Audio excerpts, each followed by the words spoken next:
As a high school student, I know a lot of things have changed since my parents were in school. There are no more film projectors or chalkboards. And instead of teach, test, hope for the best, academic standards now guide the teaching and learning process. And standards are important because they help ensure that all students are prepared for success in college and in the workforce.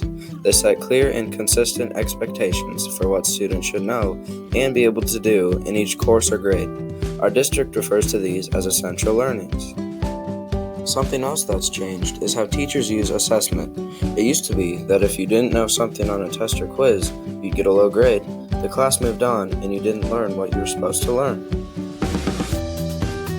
Now teachers use something called formative assessment, which allows students to practice skills and concepts so they're ready for the final assessment, just like scrimmages and rehearsals prepare you for the big game or performance. Teachers use information from formative assessments to monitor student learning and to adjust how they teach, with the intention that each student does learn what he or she is supposed to learn. In fact, Tiger Time and Power Hour were created so teachers can personalize instruction for individual students without slowing down or speeding up the rest of the class. In addition to formative assessment, researchers agree that specific and descriptive feedback is the most effective way to move students from where they are to where they need to be. Traditional points and percentages fall short of being specific, descriptive, or effective. They can even stop learning in its tracks. Our secondary schools will be moving from a percentage-based to a proficiency-based approach in the fall of 2018. We know this is different from when you were in school, but our district is confident this is best for our students, and we're not alone.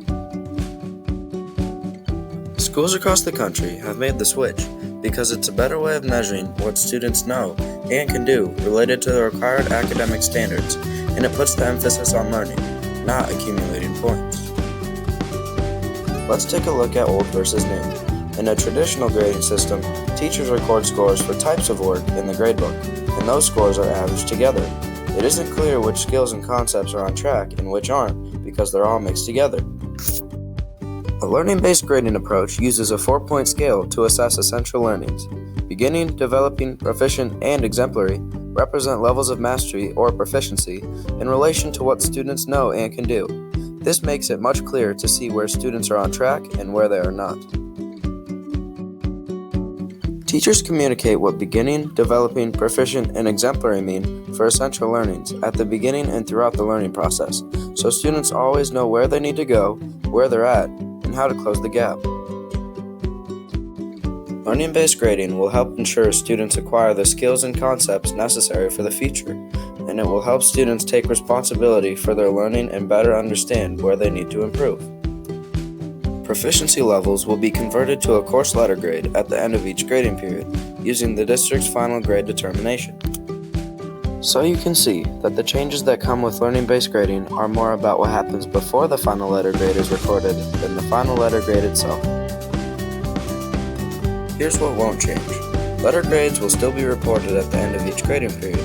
GPA will continue to be calculated for high school students, and colleges and universities will continue to receive transcripts with the information they need for admission and scholarships.